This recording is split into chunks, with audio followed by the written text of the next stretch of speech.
Halo teman-teman semua, selamat datang di channel Tokunime. Di sini kami akan membahas lanjutan anime Tokyo Revengers yang kami ambil dari manga canonnya. Sehingga bagi teman-teman yang hanya ingin menonton dari animenya saja, saya sarankan untuk berhenti menonton sampai di sini. Namun jika kalian tidak keberatan dengan spoiler yang ada, maka kalian menonton konten yang tepat. Pada episode sebelumnya, kita dijelaskan mengenai penglihatan misterius Takemichi sebelumnya. Awalnya, Takemichi mengira jika Senju adalah orang yang akan diserang. Namun setelah ia menemukan beberapa petunjuk, Takemichi sadar jika sebenarnya orang yang diincar adalah dirinya. Benar saja, sesaat kemudian datang orang-orang dari Rokuhara Tandai untuk membunuh Takemichi menggunakan pistol. Senju yang ingin menolong Takemichi dicegah olehnya. Karena jika ia nekat pasti Senju akan mati. Namun di ujung tragedi, Draken datang untuk menyelamatkan Takemichi. Bagaimana kelanjutan ceritanya? Mari langsung saja kita bahas alur cerita Tokyo Revengers episode kali ini.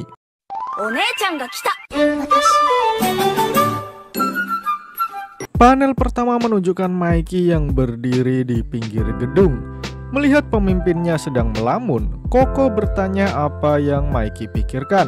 Kemudian Maiki menjawab jika hujannya cukup deras, sehingga ia mempunyai firasat buruk tentang hal tersebut. Sementara di taman hiburan, para pengunjung mulai panik karena mendengar suara tembakan.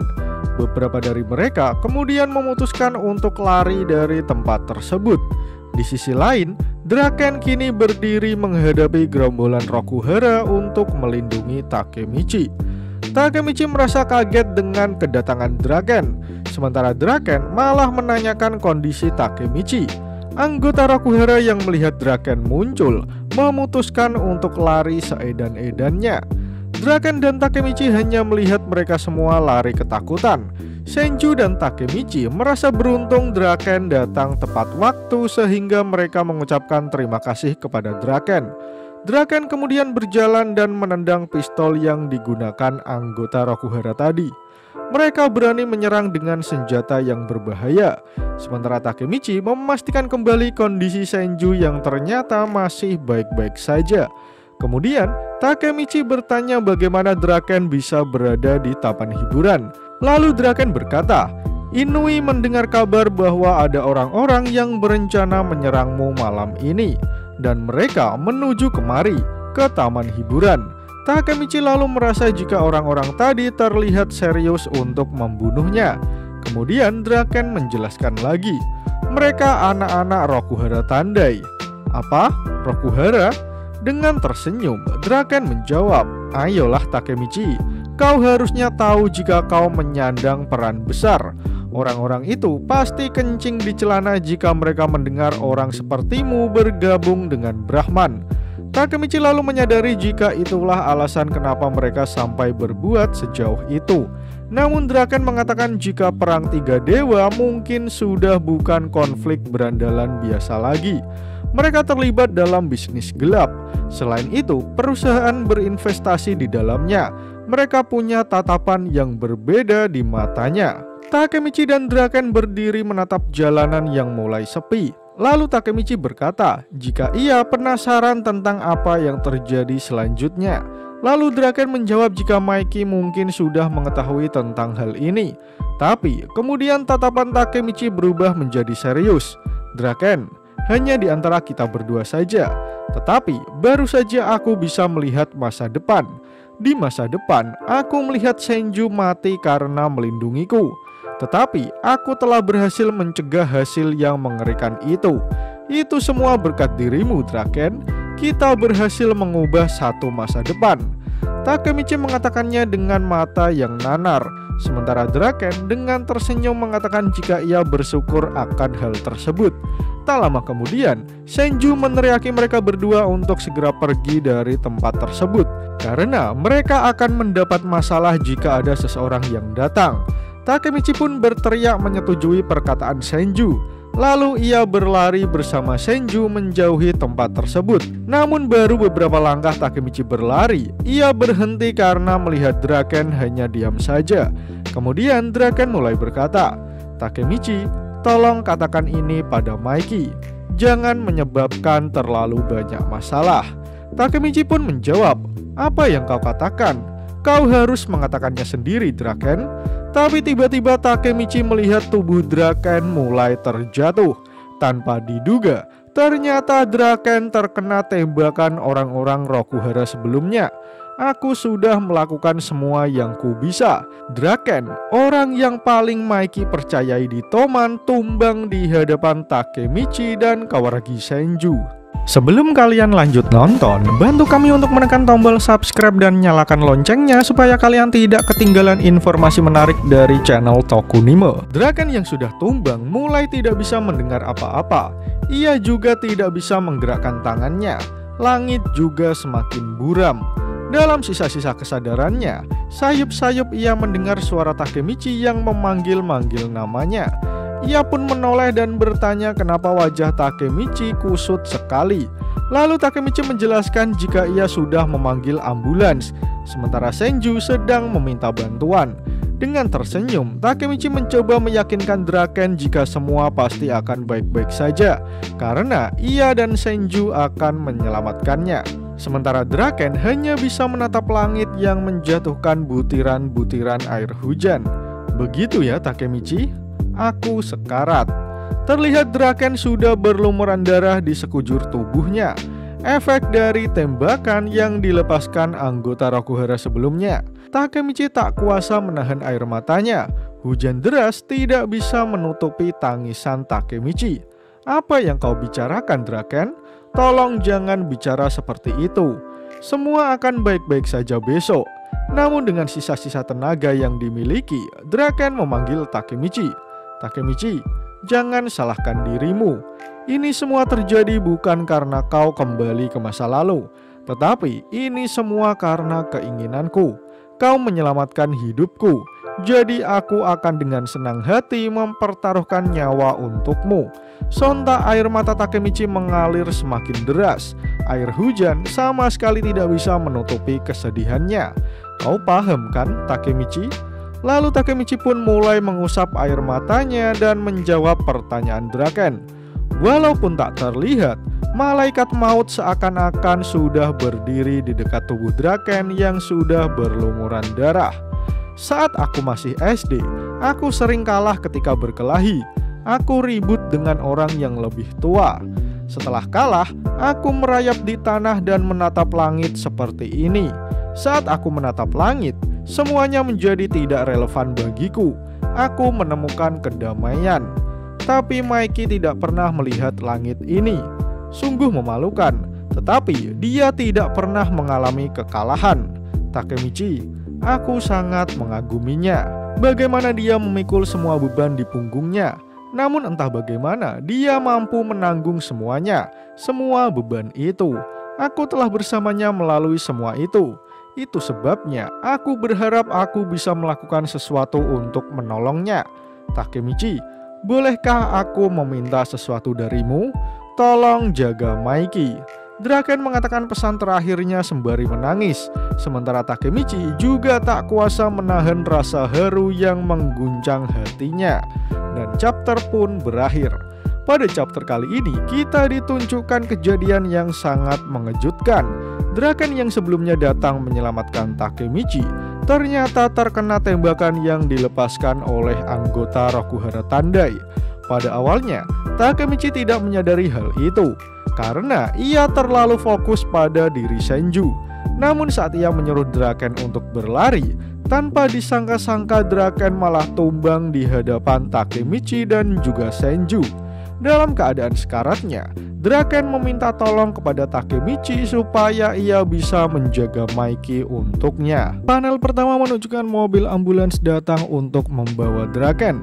Saat tubuh Draken hendak dimasukkan ke ambulan, Takemichi dan juga Senju menunjukkan ekspresi kesedihannya. Sementara Draken terlihat sudah mulai kehilangan kesadarannya. Lalu Shin tiba-tiba menunjukkan kilas balik sewaktu Draken masih bersama teman-temannya di Toman 1 Januari 2005. Kala itu, semua orang hendak pergi menuju pantai untuk melihat matahari terbit pertama kali di tahun itu. Di sana, Draken bertanya pada Baji mengenai insiden Olympus. Kemudian Baji menjawab, "Hah?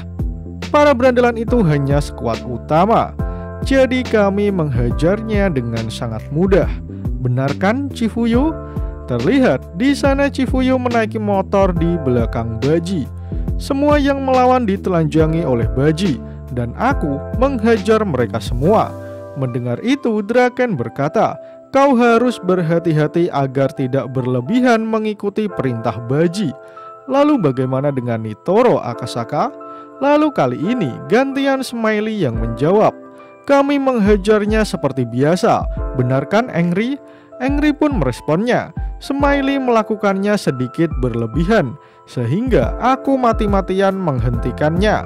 Lalu Pehyan berkata jika Toman akan bertambah besar dari hari ke hari. Hal itu juga dibenarkan oleh Pacin. Hakai dan Mitsuya juga setuju, karena Mikey telah membuat pergerakannya akhir-akhir ini. Sementara Draken meyakini jika wajah Toman adalah Mikey yang tak terkalahkan. Kemudian Mitsuya berpikir jika rasanya agak sepi karena Mikey sudah jauh berada di depan. Sementara Mikey di depan meneriaki semua anggotanya untuk lebih mengegas motornya supaya cepat sampai. Sesampainya di tepi pantai, Draken sangat mengagumi bintang-bintang yang bertaburan di langit. Sementara Baji menyuruh Chifuyu dan juga Hakai untuk pergi membeli kopi dan cemilan di minimarket. Semua orang mulai merasakan kedinginan karena mereka berada di tepi pantai jam 4 pagi. Lalu Draken berinisiatif untuk mengajak teman-temannya berlari. Tak lama kemudian, semua anggota Toman mulai berlari menyusuri pasir di tepi pantai. Hakai dan Chifuyu yang baru kembali merasa bingung dengan apa yang dilakukan para kaptennya. Beberapa jam sudah berlalu. Mitsuya berkata jika pantai sudah mulai terang, sementara Draken merasakan kelelahan. Namun saat matahari mulai terbit, Draken melongo melihatnya. Terlihat Mikey berdiri menyambut sinar mentari di ujung dermaga. Kemudian Draken mendekatinya dan bertanya apa yang Mikey lakukan. Mikey pun menjawab jika mataharinya sudah terbit. Pehyan juga berteriak membangunkan Pacin karena matahari sudah mulai terbit. Kemudian Mikey berkata, "Kenshin, kita genggam seluruh dunia ini." Dengan tersenyum, Draken menjawab, "Tentu saja, tahun ini kita akan menaklukkan seluruh negara ini." Semua itu adalah kenangan indah yang melintas di pikiran Draken ketika ajal akan menjemputnya. Dengan senyum yang terukir di wajahnya, Draken pun berkata, "Tunggu aku, Emma." Kemudian ditunjukkan sosok Emma yang tersenyum menggandeng tangan Draken untuk naik menuju nirwana yang kekal. Sebelum kalian lanjut nonton, bantu kami untuk menekan tombol subscribe dan nyalakan loncengnya supaya kalian tidak ketinggalan informasi menarik dari channel Tokunime. Di markas persembunyian Rokuhara Tandai, terlihat Shout menghajar orang-orang yang sebelumnya menembak Draken. Sementara mantan eksekutif Tenjiku hanya bisa melihatnya saja. Shout dengan brutal menghajar anak-anak buahnya sendiri yang bertindak sendirian. Namun tiba-tiba ia memuji pekerjaan anak buahnya dengan mengatakan jika kerja mereka bagus. Sementara di tempat lain, Senju dan Hanagaki masih syok dengan kejadian yang menimpa Draken. Terlihat tatapan mata Takemichi yang kosong. Ia masih teringat ketika petugas medis mengatakan jika ia tidak mampu untuk menyelamatkan nyawa Draken. Senju memanggil Takemichi berkali-kali, namun Takemichi tidak bisa fokus karena kematian Draken. Saat Takemichi menoleh, Senju bertanya tentang apa yang harus dilakukannya sekarang. Namun lagi-lagi, Takemichi masih tertunduk lesu, sehingga Senju berteriak memanggil Takemichi kembali. Namun Takemichi malah tidak mendengar perkataan Senju sebelumnya. Senju pun mengerti jika perasaan Takemichi sedang hancur sehancur-hancurnya. Tak lama kemudian datang seseorang dengan seragam Brahman berjalan mendekati Senju dan Takemichi. Dia adalah Takeomi yang datang untuk bertanya apakah benar jika orang-orang Rokuhara yang membunuh Draken. Setelah mendengar fakta menyakitkan, Takeomi terlihat menyesal karena tidak menyangka jika semuanya malah menjadi seperti ini. Lalu dengan cepat, Takeomi mengambil keputusan untuk membalas apa yang dilakukan Rokuhara Tandai. "Bengkai, panggil semua anggota Brahman sekarang." Namun Senju nampak tidak setuju dengan keputusan Takeomi. "Takeomi, apa kau sudah gila? Kita tidak bisa melakukannya sekarang." "Hah? Lalu kapan kita harus bertindak?" "Aku tidak tahu kenapa, tapi kita tidak bisa melakukannya sekarang. Jadi kita akan diam saja tanpa melakukan apa-apa. Draken baru saja terbunuh. Dengar Senju, mulai sekarang ini bukan lagi tentang menjadi nomor 1. Ini pertumpahan darah." Takemichi masih terdiam ketika Senju dan Takeomi masih berdebat mengenai pembalasan Rokuhara. Tapi tiba-tiba seseorang datang dan berkata jika suasana di sini cukup hidup. Orang itu adalah Shout dan anggota Rokuhara Tandai. "Kami datang tepat waktu, bukan? Ke pemakaman Draken." Takeomi dan Senju yang melihatnya terlihat emosi dengan kesombongan Shout. Kini dua geng besar mulai bersiap melakukan pertarungan besarnya. Shout berteriak, "Ayo kita mulai pertempuran besarnya." Lalu Takeomi membalas, "Maju kalian, kita selesaikan di sini." Namun tiba-tiba terdengar suara motor yang nampak tidak asing di telinga mereka. Suara itu nampak mendekat ke kerumunan Rokuhara serta Brahman. Dari belakang, orang itu nampak menantang semua orang yang ada dari atas motornya. Ya, dia adalah Maiki yang tak terkalahkan. Takemichi yang melihatnya hanya bisa melongo karena Maiki tiba-tiba menerobos masuk ke dalam konflik Rokuhara dan juga Brahman. Dan chapter pun berakhir. Pada chapter kali ini, kita ditunjukkan kenangan terakhir Draken sesaat sebelum kematiannya. Ia teringat mengenai masa indah ketika ia masih bersama semua anggota Toman. Walaupun begitu, dengan tersenyum Draken akhirnya dapat bertemu kembali dengan Emma dan Baji di alam lain. Sementara Takemichi masih syok dengan apa yang terjadi pada Draken. Ia tak menyangka Draken akan mati secepat ini, sama seperti saya yang juga tidak menduganya. Namun kejutan muncul di akhir chapter ketika Maiki dengan gagah berani menerobos masuk ke dalam konflik antara Rokuhara dan juga Brahman. Menarik untuk menanti bagaimana kelanjutan cerita Tokyo Revengers di chapter selanjutnya. Jika kalian suka dengan pembahasan kali ini, jangan lupa share video ini ke sosial media kalian ya. Atau jika ada request, kritik, dan saran, langsung saja sampaikan di kolom komentar di bawah. Karena kritik dan saran kalian akan membantu channel ini terus berkembang. Akhir kata, terima kasih sudah menonton video ini hingga akhir. Sampai jumpa di video selanjutnya.